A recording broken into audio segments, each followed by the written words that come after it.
Daniel James Brown, The Boys in the Boat, an epic true-life journey to the heart of Hitler's Berlin.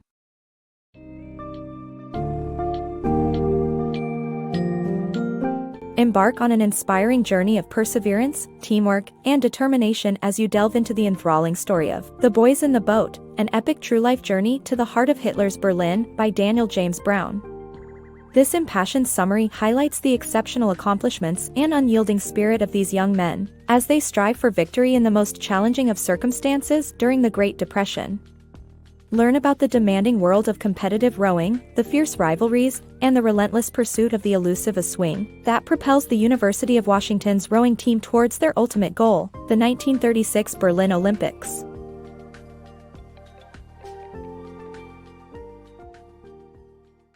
The Great Depression Rowers.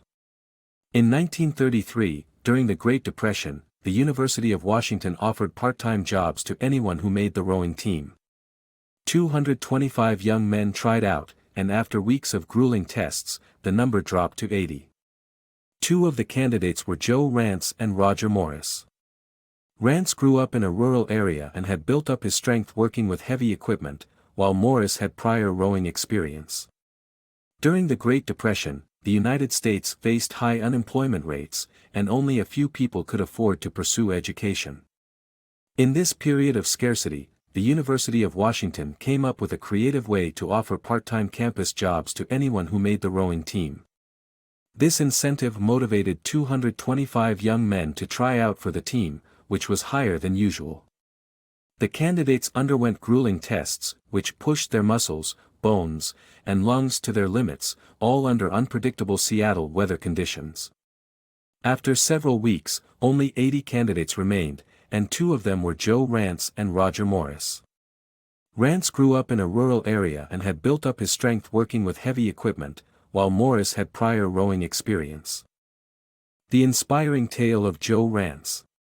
Joe Rantz grew up in Spokane, Washington, where he faced numerous misfortunes right from his childhood.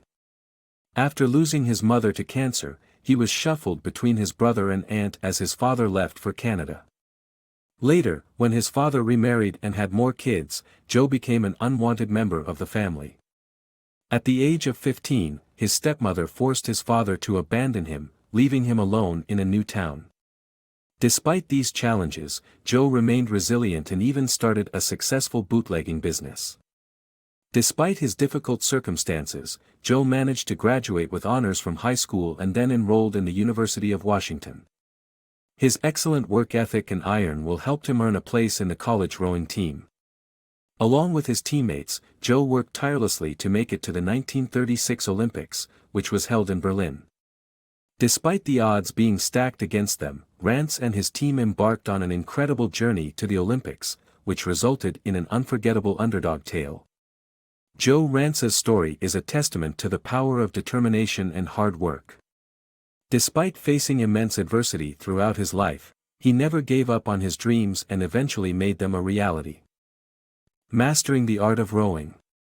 Becoming a successful rower is more than just practicing perfect technique, as the University of Washington rowing candidates discover.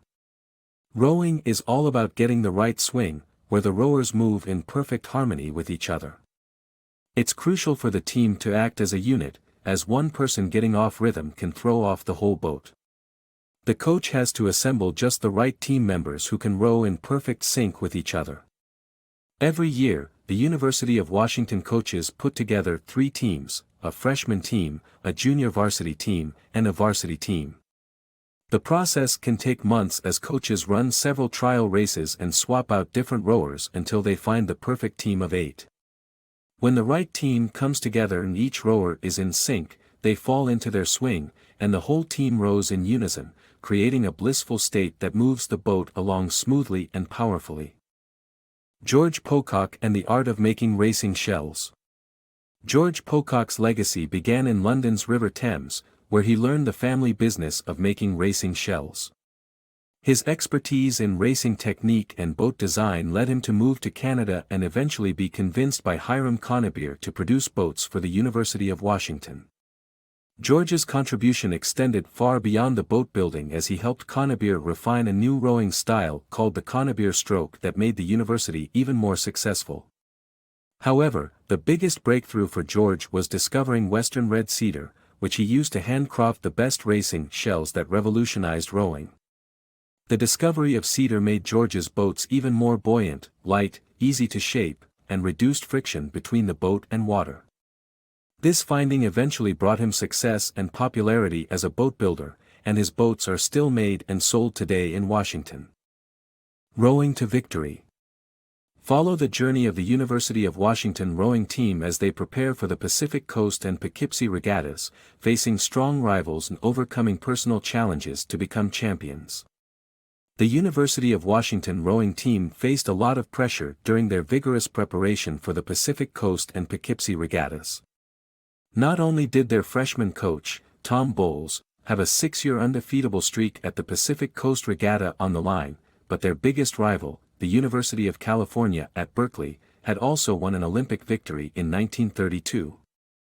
Despite tensions within the team, especially with the teasing of Hobo Joe, the team demonstrated remarkable improvements during their training, beating the junior varsity team by 2 full lengths. Their hard work and determination paid off when they achieved a new freshman course record, surprisingly beating Berkeley by 4.5 lengths at the Pacific Coast Regatta. The team continued to face more challenges, including social tensions and discrimination, at the Poughkeepsie Regatta, which was just as popular as the Kentucky Derby in 1934. Nevertheless, they persevered and went on to defeat their rivals from Syracuse by an impressive 5-length lead. Rowing to Victory is an inspiring story of resilience, teamwork, and overcoming adversity, reminding us that with hard work, dedication, and support, greatness is achievable. Striving for Olympic glory. The University of Washington's freshman rowing team was dubbed Olympic material after winning 2 significant regattas. However, the following year as sophomores, the team had to strive harder to earn their spot at the Olympics. Coach Ulbrickson pushed them to their limits, and despite the expected rivalry and tension, the sophomores proved themselves worthy by winning the varsity race at the Pacific Coast Regatta by 6 feet. The team's triumph did not come without struggle, but the unwavering determination and commitment of Roger Morris, Shorty Hunt, and Joe Rantz resulted in a strengthened friendship among the team members. Their incredible feat was not just winning the race, but also achieving a goal they once thought impossible. The bittersweet triumphs of Ulbrickson's rowing teams. Ulbrickson's coaching strategy faced a hurdle when his sophomore team did not maintain their winning reputation despite their previous success at the Pacific Coast Regatta. The junior varsity team soon took the spotlight, causing Ulbrickson to make a difficult decision that eventually led to them promoting the junior varsity boat to the varsity spot and moving the sophomores to row in the second boat. However, his plans to sweep the Poughkeepsie Regatta were crushed when the newly promoted varsity boat failed to keep up with California and Cornell, finishing 2 lengths behind. These losses ultimately pushed Ulbrickson to re-evaluate his coaching strategy and push his rowing teams for the upcoming Berlin Olympics. Nazi propaganda at Berlin Olympics. As Nazi Germany prepared to host the 1936 Olympics, Hitler and Goebbels saw it as an opportunity to showcase the grandeur of the Nazi Party and deceive the outside world about the true nature of their rule. To capture the event's essence, they hired filmmaker Leni Riefenstahl, who had previously created a groundbreaking film documenting the 1934 Nazi Party rally. However, many Americans were against Nazism and called for a boycott of the Olympic Games, yet the Amateur Athletic Union decided to compete by a slim margin. Hitler also temporarily removed anti-Jewish signs from public spaces and halted the production of anti-Semitic propaganda pamphlets. After the Olympics, these signs were returned, and the pamphlets went back into circulation. The event was a grand display of Nazi propaganda that emphasized the power of Hitler and the Nazi Party. The Underdogs Who Triumphed. Al Ulbrickson trains a group of oarsmen who are determined to succeed, despite coming from humble beginnings and having little experience. Led by coxswain Bobby Mach, the team trains hard for months, with Ulbrickson constantly shaking up the oarsmen to find the right combination. Eventually, he selects Don Hume, Joe Rantz, Shorty Hunt, Stub McMillan, Johnny White, Gordy Adam, Chuck Day, and Roger Morris to form the team. Though Rantz was initially nervous about being left out, he quickly bonds with the rest of the team. All 8 members come from poor backgrounds and have to work tough jobs to pay for school, but their shared struggles and determination help them find the perfect rhythm. The thrilling journey of Husky Clipper Varsity Boat. The newly formed Husky Clipper Varsity Boat team achieves remarkable success at various regattas, thanks to the strategic brilliance of Bobby Mach, making them Olympic-bound. The Husky Clipper Varsity Boat team, under the leadership of Bobby Mach, excels in several regattas, including the Pacific Coast and Poughkeepsie regattas. At the Pacific Coast Regatta, they defeat their Californian rivals by 3 lengths, while they repeat the feat at the Poughkeepsie Regatta too, thanks to Mach's pacing strategy. During the race, Mach keeps the pace slow at the start, but in the end, he motivates the team with his famous words, "Give me 10 hard ones for Ulbrickson," to create a victory surge, which lands them a full length ahead of their rivals.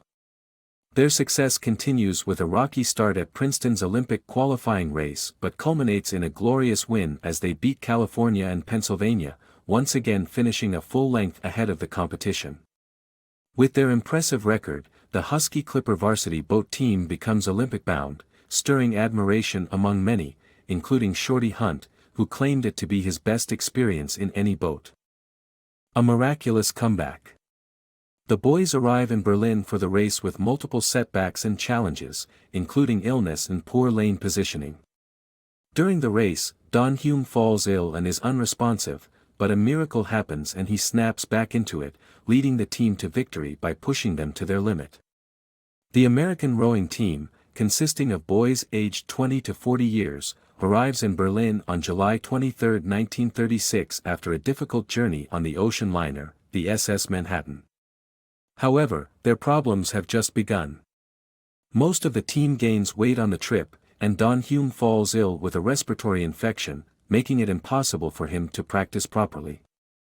The team is out of shape, and the odds are stacked against them. Before the race, their coach, Ulbrickson, receives bad news. They'll be rowing in the outermost lane, which is most exposed to the wind and weather.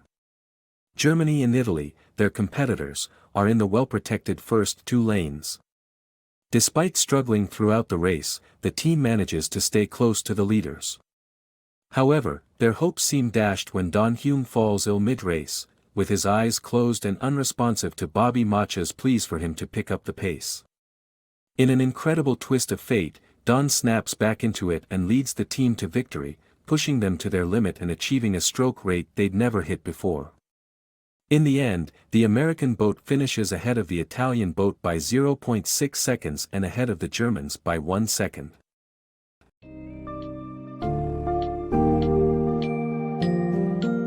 As we reach the end of this captivating saga, we emerge not only inspired by the tenacious spirit of Joe Rantz and his teammates, but also immensely appreciative of the invaluable lessons they teach us.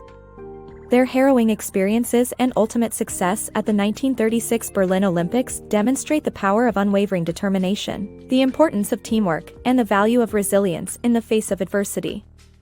Beyond presenting a vivid portrait of rowing's dynamics and historical context, The Boys in the Boat is a remarkable testament to the human spirit, a story that will leave an indelible mark on your heart and mind.